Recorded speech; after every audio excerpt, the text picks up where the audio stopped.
Hi everyone, welcome back to universal knowledge. আজকের ক্লাসে আমরা মডার্ন হিস্ট্রি বা আধুনিক ভারতের ইতিহাসের একটা গুরুত্বপূর্ণ ক্লাস করব। 1885 কংগ্রেসের প্রতিষ্ঠা থেকে 1947 ইন্ডিয়ান ইন্ডিপেন্ডেন্স অ্যাক্ট পর্যন্ত সমস্ত গুরুত্বপূর্ণ ঘটনা পরপর সাল অনুযায়ী খুব সহজে গল্পের মতো আজকে দেখব। একবার ভিডিওটা মন দিয়ে সবটা দেখলে তোমাদের এই আধুনিক ভারতের ইতিহাসে 1885 থেকে 1947 সাল পর্যন্ত কোনো সাল আর ভুলবে না, সব সময় এই সালগুলো মনে থাকবে, একদম খুব সহজে মনে থাকবে। অবশ্যই ভিডিওটা শেষ পর্যন্ত দেখো আর চ্যানেলটাকে সাবস্ক্রাইব করে বেল আইকন প্রেস করো। প্রথম আমরা স্লাইডে যাই। ফার্স্ট স্লাইডে প্রথম যে আছে 1885 ভারতের জাতীয় কংগ্রেসের প্রতিষ্ঠা। তো ভারতের জাতীয় কংগ্রেস প্রতিষ্ঠা হয়েছিল 1885-তে। 1885-তে প্রতিষ্ঠা হয়েছিল। প্রতিষ্ঠা কে করেছিল? একজন ইংরেজ করেছিল, ও হিউম, অ্যালন অক্টোভিয়ান হিউম তার নাম। যদি বলা হয় ইন্ডিয়ানদের মধ্যে কে কে ছিল, তো ইন্ডিয়ানের মধ্যে ছিল দাদাভাই নওরোজি,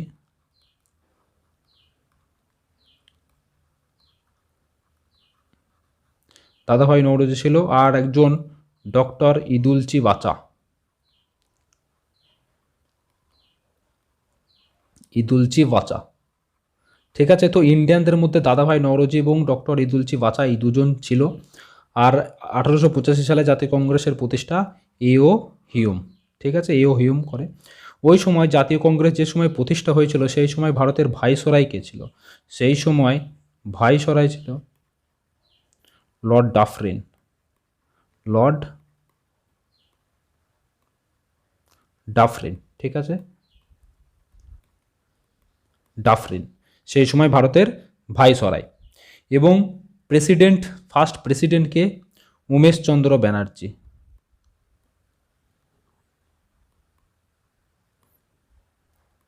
উমেশ চন্দ্র ব্যানার্জি প্রথম প্রেসিডেন্ট। তোমরা খাতায় এগুলো নোট ডাউন করতে পারো। তো প্রেসিডেন্ট উমেশ চন্দ্র ব্যানার্জি। এবং প্রথম যে কনফারেন্সটা, প্রথম সভা হয়েছিল, ফার্স্ট সভা হয়েছিল 1885-এর, ঠিক আছে, 28শে ডিসেম্বর প্রথম সভা হয়। কোথায় হয়েছিল? মুম্বাইয়ে গোকুল দাস কলেজে। ঠিক আছে, গোকুল দাস কলেজে হয়েছিল মুম্বাইয়ে ফার্স্ট এটা। সেকেন্ড কনফারেন্স হয়েছিল 1886-এ। ঠিক আছে, হয়েছিল কোথায়? কলকাতা। এখানে হয়েছিল সেকেন্ড সেশন। এখানে সভাপতি হচ্ছে দাদাভাই নওরোজি।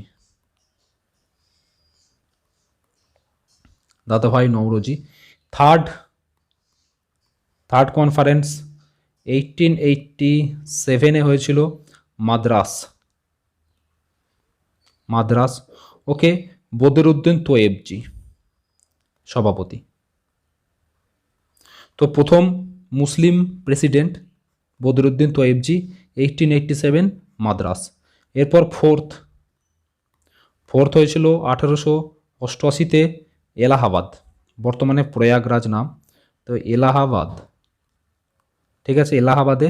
এবং ছিল ইংলিশ প্রেসিডেন্ট জর্জ ইউল। প্রথম ইংলিশ প্রেসিডেন্ট হচ্ছে জর্জ ইউল। ওকে, বদরুদ্দিন তৈয়বজি প্রথম মুসলিম প্রেসিডেন্ট। আর 1886-এ সভাপতি দাদাভাই নওরোজি। তো এই প্রথম চারটি সেশন। প্রেসিডেন্ট উমেশচন্দ্র ব্যানার্জি যখন প্রতিষ্ঠা হয়, লর্ড ডাফরিন ওই সময় ভাইসরয় ছিল ভারতের। ঠিক আছে, তো জাতীয় কংগ্রেস সম্পর্কে এই কিছু ইম্পর্টেন্ট তথ্য। এরপর নেক্সট চলে যাবে লর্ড কার্জনের সময়কাল। লর্ড কার্জন 1898 থেকে 1905 পর্যন্ত এর সময়কালটা আমরা দেখব। তো লর্ড কার্জন প্রথম থেকেই অ্যান্টি কংগ্রেস অ্যাটিটিউড ছিল, মানে কংগ্রেস বিরোধী ছিল। কংগ্রেস বিরোধী মনোভাব, ঠিক আছে, কংগ্রেস বিরোধী মনোভাব ছিল। এবং লর্ড কার্জন জানুয়ারি 1904-এ বঙ্গভঙ্গ মানে বাংলা ভাগ করার আইডিয়াটা প্রথমবার ওনার মাথায় আসে। ঠিক আছে, বঙ্গভঙ্গর প্ল্যান। বঙ্গভঙ্গ জানুয়ারি 1904-এ। এরপর জুলাই 1905-এ ডিক্লেয়ার করে দেয়, ওকে, ঘোষণা করে বঙ্গভঙ্গ হবে। আর ফাইনালি 16ই অক্টোবর 1905 বাংলা ভাগ করে।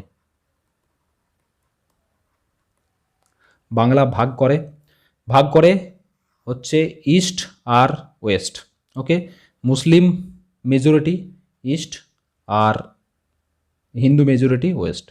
তো এই দুটিতে বাংলা ভাগ করে 1905-এ। তো 1905-এ বঙ্গভঙ্গ হয়ে যায় এবং এই বঙ্গভঙ্গের যে মেন কারণ ছিল, তো মেন দুটি কারণ ছিল লর্ড কার্জনের বাংলা ভাগ করার পিছনে।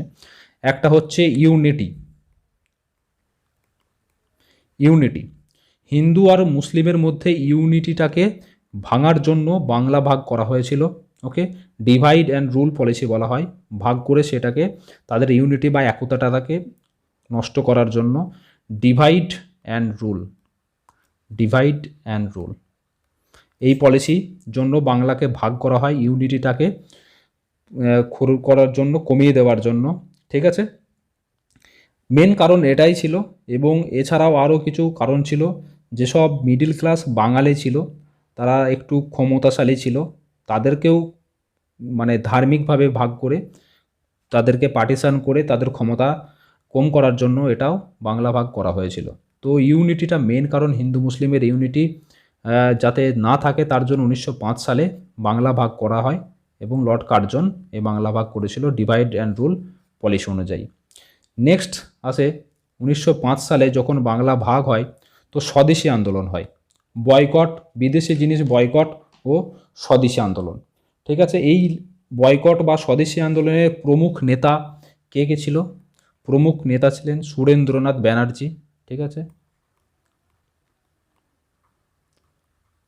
সুরেন্দ্রনাথ ব্যানার্জি, আর গোপালকৃষ্ণ গোখলে, অরবিন্দ ঘোষ, লালবাল পাল, এরা সবাই স্বদেশী আন্দোলন ও বয়কট করা হয়েছিল, বিদেশি জিনিস বয়কট, এই আন্দোলনের মেন নেতা। তো 1905 সালে সবাই বিদেশি যে সমস্ত জিনিস আছে সেগুলো ইউজ বন্ধ করে দেয় এবং একটা স্বদেশী আন্দোলন শুরু করে সুরেন্দ্রনাথ বন্দ্যোপাধ্যায়, গোপালকৃষ্ণ গোখলে, লাল বাল পাল নামে যারা পরিচিত, এবং অরবিন্দ ঘোষ এরা। এবং এরপর এই স্বদেশী মুভমেন্ট করার জন্য কী কী প্রভাব পড়েছিল? স্বদেশী মুভমেন্টের জন্য ভারতের যেসব স্মল স্কেল ইন্ডাস্ট্রি আছে, কুটির শিল্প, সেগুলো ইনক্রিজ করে।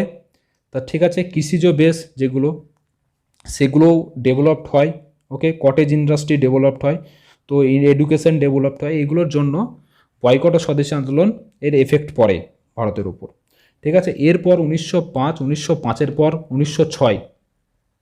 1906-এ মুসলিম লীগ প্রতিষ্ঠা হয়, খুব গুরুত্বপূর্ণ। 1906-এ দুটি ইনসিডেন্ট হয়েছিল।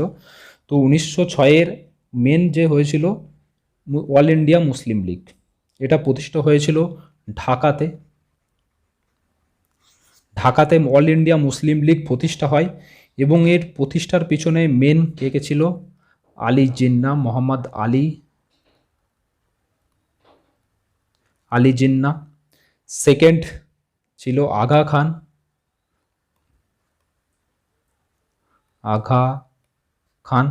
আর নবাব সালিমুল্লাহ। তো অল ইন্ডিয়া মুসলিম লীগ 1906-এ প্রতিষ্ঠা হয়, ঢাকাতে হয় প্রতিষ্ঠা অল ইন্ডিয়া মুসলিম লীগ, ঠিক আছে। এবং এটা ঢাকাতে প্রতিষ্ঠা হয়, কিন্তু এর হেডকোয়ার্টার ছিল কোথায়? তো হেডকোয়ার্টার ছিল লখনৌতে।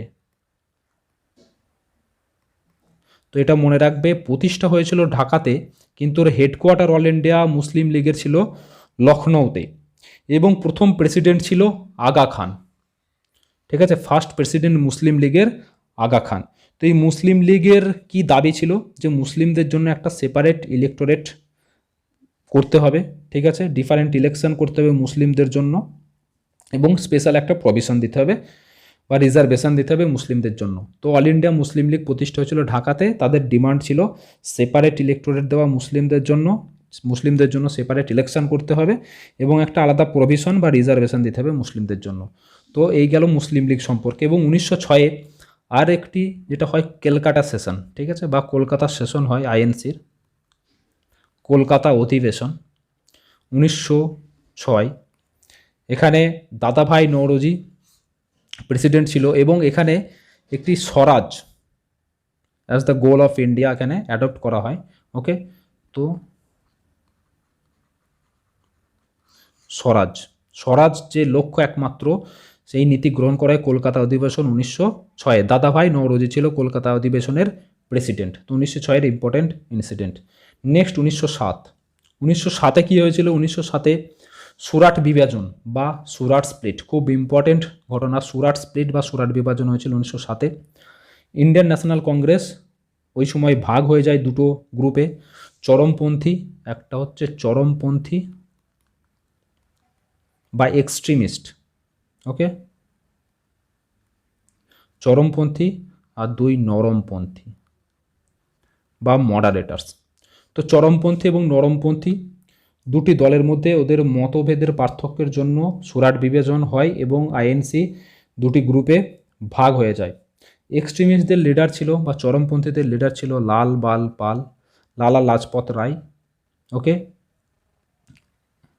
লাজপত রায়, বাল গঙ্গাধর তিলক,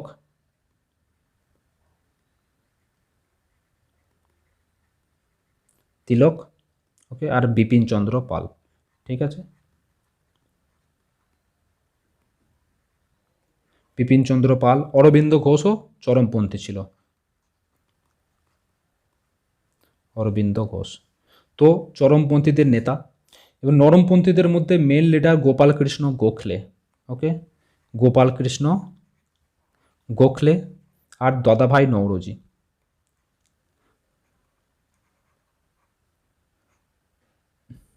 গোখলে আর দাদাভাই নওরোজি। তো কংগ্রেস ওর পর থেকে ভাগ হয়ে যায় নরমপন্থী ও চরমপন্থীদের মধ্যে।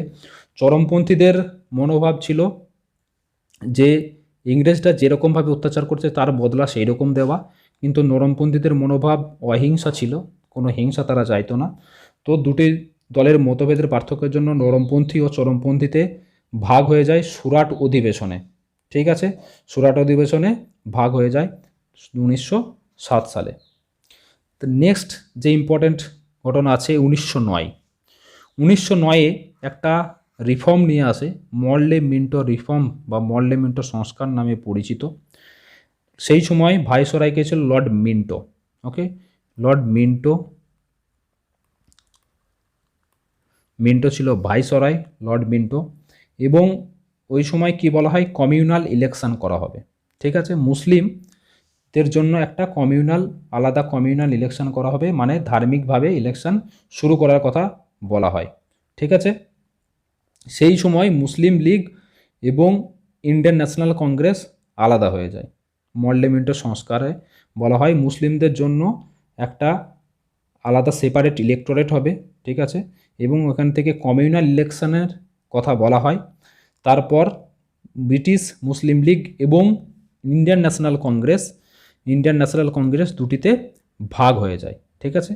তো এটিতে মর্লে মিন্টো সংস্কারের এটা প্রভাব পড়ে। নেক্সট হয়েছিল 1911 সালে। কি হয়েছিল 1911 সালে?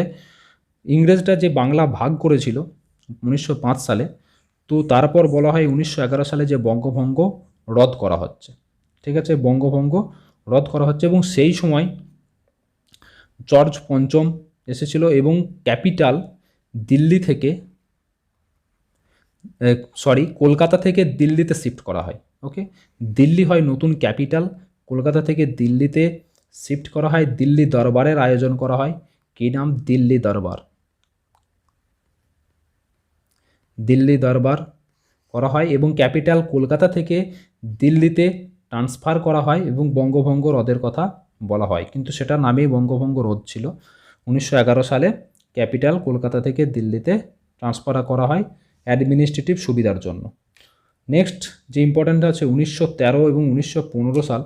তো 1913 সালে কি হয়েছিল? 1913 সালে একটি ইম্পর্টেন্ট পার্টি ফর্মড হয়েছিল 1913 সালে, গদর পার্টি। গদর পার্টি, ঠিক আছে। গদর পার্টির প্রতিষ্ঠাতা লালা হরদয়াল।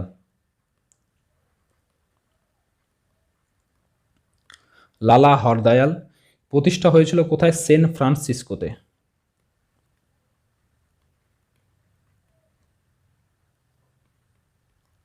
সেন ফ্রান্সিসকোতে প্রতিষ্ঠা হয় গদর পার্টি। গদর শব্দের অর্থ বিপ্লব, ঠিক আছে। লালা হরদয়াল প্রতিষ্ঠা করে। এবং আমাদের দেশে যেসব মুভমেন্টগুলো চলতো, তো সেখানকার যে টাকা প্রয়োজনীয় সব কিছু দরকার হতো, সেগুলো আমাদের দেশের বাইরে যেসব সংগঠনগুলো ছিল সেখান থেকে টাকাগুলো আসতো, তারা টাকা কালেকশন করতো এবং এখানে সাহায্য করতো। তো লালা হরদয়াল গদর পার্টি 1913 সালে প্রতিষ্ঠা করে সেন ফ্রান্সিসকোতে। 1915 সালে যে ইম্পর্টেন্ট ঘটনা হয় সেটা হলো গান্ধীজি ভারতে ফিরে আসে। গান্ধীজি ভারতে ফিরে আসেন 1915 সালে 9 জানুয়ারি। এটা এনআরআই দিবস হিসাবে পালন করা হয়। গান্ধীজি 9 জানুয়ারি ভারতে ফিরে আসে এবং ওটাকে এনআরআই ডে বলা হয়। উনি আফ্রিকাতে ছিলেন। আফ্রিকাতে তারপর 1915 সালে ফিরে আসার পর ওনার 1917 সালে ফার্স্ট মুভমেন্ট, ওকে, 1917 সালে প্রথম মুভমেন্ট শুরু করে কোথায়? বিহারের চম্পারণে। চম্পারণে ওখানে নীল চাষিদের জন্য উনি মুভমেন্ট শুরু করেন, ওকে, চাষিদের জন্য এটি মুভমেন্ট শুরু করেন। এটা হলো ওনার গান্ধীজির প্রথম মুভমেন্ট 1917 সালে। ভারতে আসার পর 1917 সালে প্রথম মুভমেন্ট হচ্ছে 1917 সালে, এটা মনে রাখবে, গান্ধীজির প্রথম মুভমেন্ট। তারপর 1918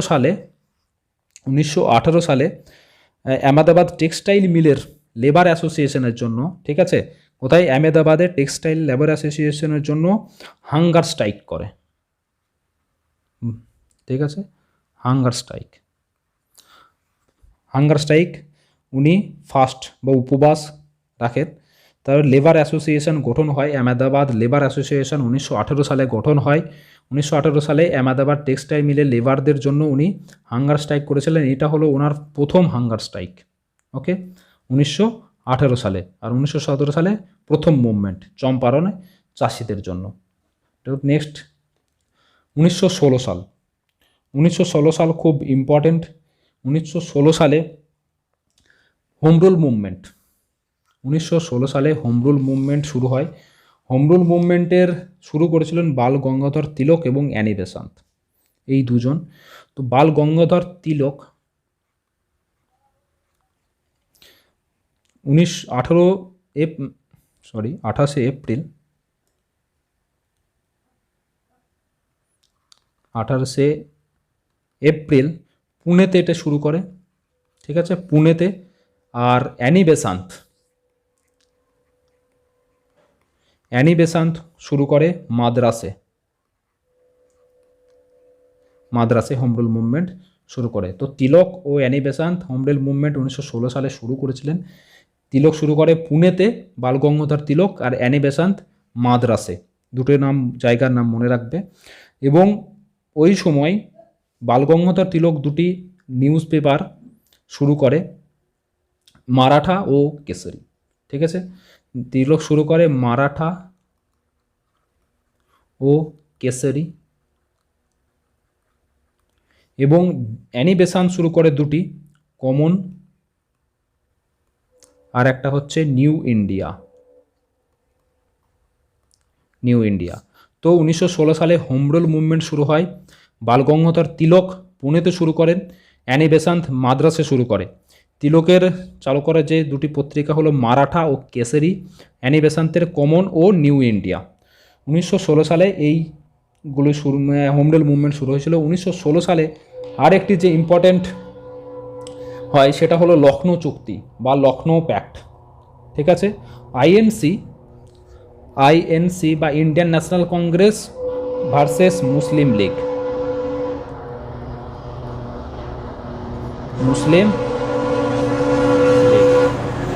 সরি, ট্রেন যাচ্ছে তাই একটু হোল্ড করছি।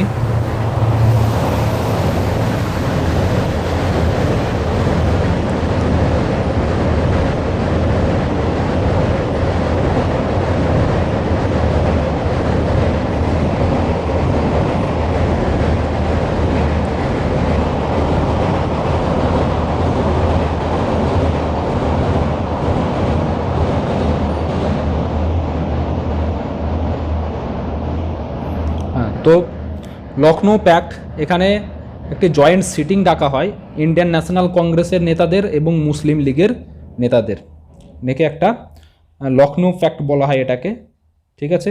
এবং এখানে এক্সট্রিমিস্টদের মধ্যে বাল গঙ্গাধর তিলক ইন্ডিয়ান ন্যাশনাল কংগ্রেসের এবং মডারেটার্সদের মধ্যে বা নরমপন্থীদের মধ্যে গোপাল কৃষ্ণ গোখলে ছিল লিডার। এবং এই প্রথমবার মুসলিম লীগ ও ইন্ডিয়ান ন্যাশনাল কংগ্রেস কোনো একটা মিটিং বসছে। তো এই লখনৌ চুক্তির যে রেজাল্ট কী হয়েছিল, হিন্দু মুসলিমদের মধ্যে ইউনিটি থাকবে এটা বলা হয়েছিল, ঠিক আছে। এবং দুটি পার্টির মধ্যে যে একটা সেপারেট কমিউনাল ইলেক্টোরেট হবে সেটা বলা হয়েছিল এগ্রিমেন্টে। তো লখনৌ চুক্তি ইম্পর্টেন্ট ইন্ডিয়ান ন্যাশনাল কংগ্রেস ও মুসলিম লীগের মধ্যে হয়েছিল লখনৌতে। ইন্ডিয়ান ন্যাশনাল কংগ্রেসে এক্সট্রিমিস্ট বা চরমপন্থীদের মধ্যে নেতা ছিল বাল গঙ্গাধর তিলক এবং নরমপন্থীদের মধ্যে হচ্ছে গোখলে এবং মুসলিম লীগ এই প্রথমবার কোনো জয়েন্ট সিটিং একসাথে বসছে, ঠিক আছে। তো 1916 সালে লখনৌ চুক্তি হয়েছিল। এরপর 1917 ও 18, 1917 সালে অগস্ট ডিক্লারেশন হয়, ঠিক আছে।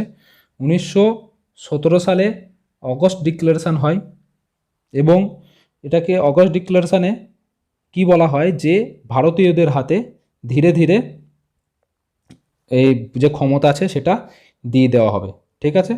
এটা বলা হয় অগস্ট ডিক্লারেশনে যে গ্র্যাজুয়ালি এটা ভারতের হাতে ক্ষমতা দিয়ে দেওয়া হবে। এবং 1918 সালে তো গান্ধীজির আন্দোলন বললাম এবং 17 সালেও গান্ধীজির আন্দোলনটা বললাম। তো 17 সালে কি হয়েছিল, চম্পারণ বিহারের হয়েছিল চম্পারণ সত্যাগ্রহ, আর 1918 সালে হয়েছিল ফার্স্ট হাঙ্গার স্ট্রাইক গান্ধীজির আহমেদাবাদ টেক্সটাইল মিলে, ঠিক আছে। নেক্সট 1919 সালের রাওলাট আইন, 1919 সালে রাওলাট আইন পাস হয় বা এটাকে কালো কানুনও বলা হয়, কালো আইন। তো এটা 1919 সালে রাওলাট আইন কি বলা হয়েছিল, সেই সময় ভিসরাই কে ছিল লর্ড জেমসফোর্ড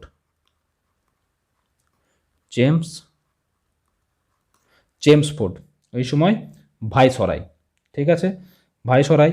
এবং রাওলাট আইনে বলা হয় যে কাউকে সন্দেহের বশেই গ্রেপ্তার করা যাবে, ঠিক আছে। ভারতে কাউকে সন্দেহের বশেই গ্রেপ্তার করা যাবে, কোনো ইন্ডিয়ান কোনো অস্ত্র বা হাতিয়ার রাখতে পারবে না, কোনো ভারতীয় 4 জনের বেশি এক জায়গায় জড়ো হতে পারবে না, মানে মিটিং করতে পারবে না, এবং কোনো অর্গানাইজেশন করতে পারবে না, কোনো সংগঠন করতে পারবে না। তো রাওলাট আইনকে কালো আইন বলা হয়। লর্ড জেমসফোর্ড ওই সময় ভাইসরয় ছিলেন এবং ভারতীয়দের বিনা নোটিশে বা বিনা অপরাধে সন্দেহের বশে গ্রেপ্তার করা হবে এটা বলে ভারতীয়দের, ঠিক আছে। তো রাওলাট আইন 1919 সালে পাস হয়। এরপর নেক্সট যে বড় ঘটনা হয় সেটা হলো 1919 সালে জালিয়ানওয়ালাবাগ হত্যাকাণ্ড। জালিয়ানওয়ালাবাগ কোথায়, অমৃতসর পাঞ্জাবে, ঠিক আছে। এটা কোথায়, অমৃতসর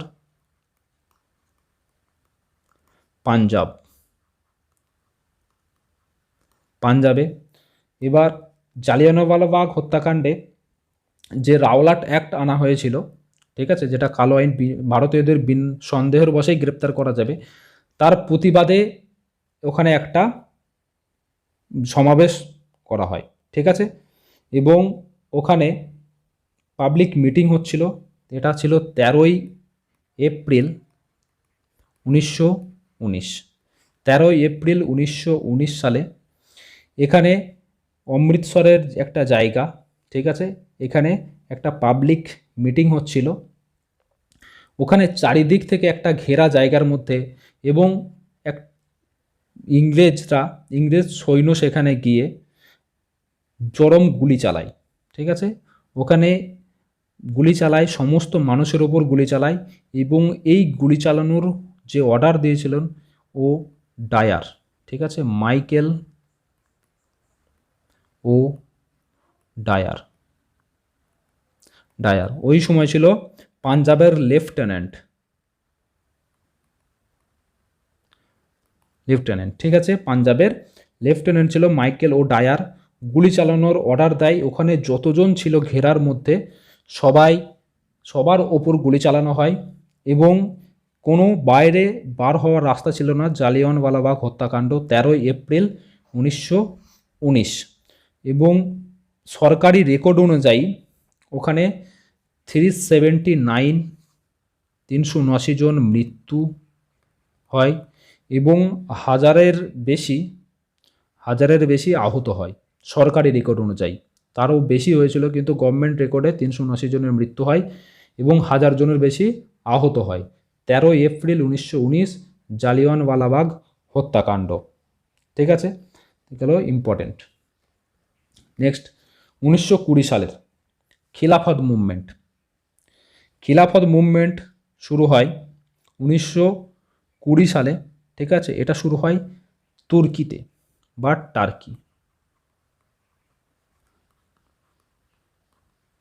তুর্কি। এখানেও ইংরেজরা রাজ করছিল। ঠিক আছে, রুল করছিল এখানেও। তো এরাও অত্যাচার শুরু করে এবং সেখানে খিলাফত মুভমেন্ট শুরু হয়। ভারতে খিলাফত মুভমেন্ট শুরু করে আলী ব্রাদার্স, আলী ভাই, দুই আলী ভাই। একজনের নাম হচ্ছে মোহাম্মদ আলী আর একজন শওকত আলী। তো এই দুজন খিলাফত মুভমেন্ট ভারতে শুরু করে। ঠিক আছে, এই ব্রিটিশের বিরুদ্ধে 1920 সালে। এবার 1920 সালে আর হয়েছিল অসহযোগ আন্দোলন, নন কোঅপারেশন মুভমেন্ট। 1920 সালে একটি মাস মুভমেন্ট শুরু করে গান্ধীজি, নন কোঅপারেশন মুভমেন্ট। ঠিক আছে, 1920 সালে ক্যালকাটা সেশন হয় এবং স্বরাজ অ্যাজ ইটস আলটিমেট গোল, স্বরাজই প্রধান উদ্দেশ্য হিসাবে এখানে ডিক্লারেশন করা হয় কলকাতা অধিবেশন হয় 1920 সালে এবং গান্ধীজি অসহযোগ আন্দোলন শুরু করে। ঠিক আছে, এবং গান্ধীজি একটা খুব বড় মুভমেন্ট ছিল এটা। ঠিক আছে, এবং এই মুভমেন্ট খুব সাকসেসফুলও হচ্ছিল, অসহযোগ আন্দোলন 1920 সালে।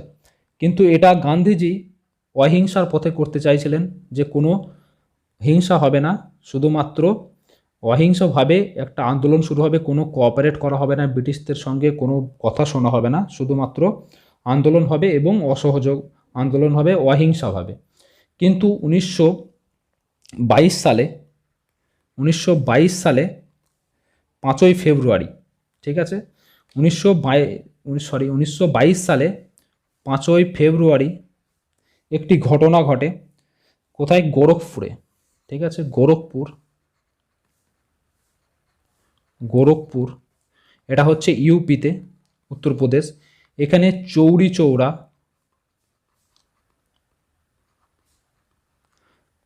চৌরা নামে এক থানা। এখানে থানায় আগুন লেগে যায় এবং এই আগুনটা লাগায় জনগণ, ভারতীয় জনগণ এই আগুনটা লাগায়। ব্রিটিশদের বিরুদ্ধে রাগের জন্য এই চৌরা থানায় আগুন লাগিয়ে দেওয়া হয় এবং 22 জন পুলিশ পার্সোনাল এখানে মারা যান, 22 জন। এবং এই যে অহিংসার জন্য চৌরা ঘটনা 1922 সালে 5ই ফেব্রুয়ারিতে হয়েছিল, এই অহিংসা করার জন্য গান্ধীজি এই অসহযোগ আন্দোলনকে তুলে নেন 1922 সালে। ঠিক আছে, 1922 সালের 12ই February Gandhiji non cooperation movement withdrawal করে অহিংসার জন্য। এটা খুব সাকসেসফুল মুভমেন্ট ছিল, কিন্তু গান্ধীজি অসহযোগ তুলে নেয় শুধুমাত্র অহিংসার জন্য 12ই ফেব্রুয়ারি 1922 সালে। ঠিক আছে, এরপর 1922 সালে অসহযোগ আন্দোলন তুলে নেওয়ার পর 1923 সালে, ঠিক আছে, 1923 সালে স্বরাজ পার্টি গঠন করা হয়। স্বরাজ পার্টি গঠন করে কে? আবার আন্দোলন জিয়ে রাখার জন্য স্বরাজ পার্টি গঠন করা হয় মতিলাল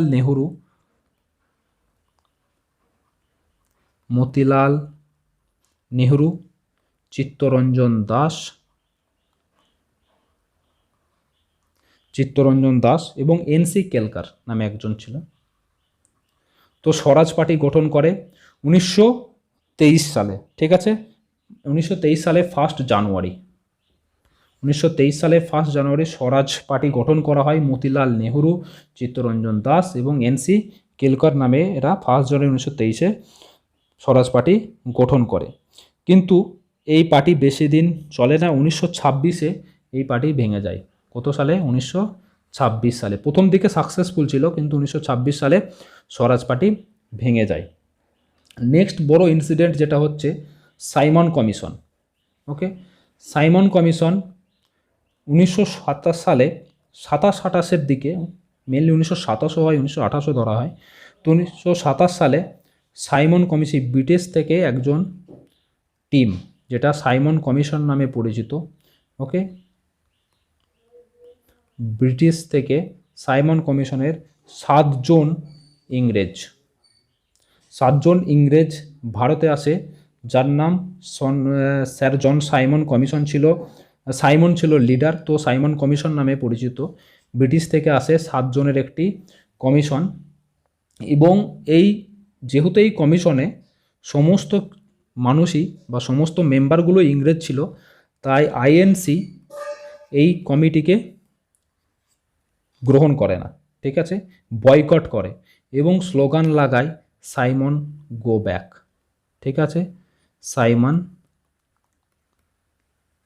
গো ব্যাক। তো সাইমন গো ব্যাক স্লোগান লাগানো হয় কত সালে? 1927-28 সালে, যখন সাইমন কমিশন ভারতে আসে। কেন? কারণ হচ্ছে এখানে যে 7 জন মেম্বার ছিল, তার 7 জনই ছিল যে ইংরেজ, তার জন্য এটা করা হয়। এবং এই সাইমন কমিশনের প্রতিবাদ করতে গেছিল লালা লাজপত রায়, ঠিক আছে, লালা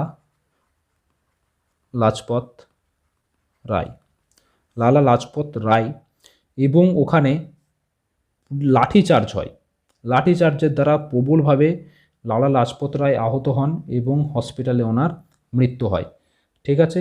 লালা লাজপত রায়ের মৃত্যু হয় লাঠিচার্জে। তো সাইমন কমিশন 1927 সালে ভারতে এসেছিল। নেক্সট হচ্ছে লাহোর অধিবেশন, ঠিক আছে। লাহোর অধিবেশন শুরু হয় 1929 সালে, ঠিক আছে। প্রেসিডেন্ট ছিল জওহরলাল নেহরু প্রেসিডেন্ট। 1929 সালে লাহোর অধিবেশন শুরু হয় এবং এখানে পূর্ণ স্বরাজ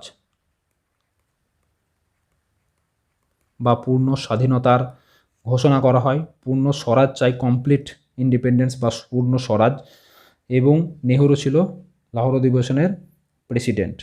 এবং 1929 সালে 31 ডিসেম্বর 1929-এ প্রথম ট্রাইকালার ফ্ল্যাগ, ঠিক আছে,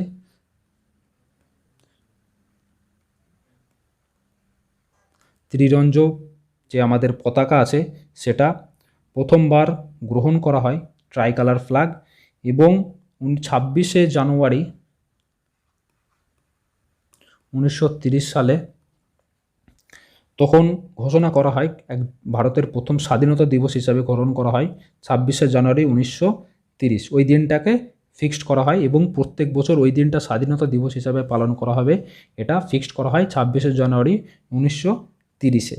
এবং প্রথমবার ভারতের যে তিরঙ্গা আছে সেটা গ্রহণ করা হয় 31 ডিসেম্বর 1929। লাহোর অধিবেশন হয়েছিল 1929-এ। নেহরু ছিল প্রেসিডেন্ট এবং পূর্ণ স্বরাজের দাবি লাহোর অধিবেশনে দেওয়া হয়।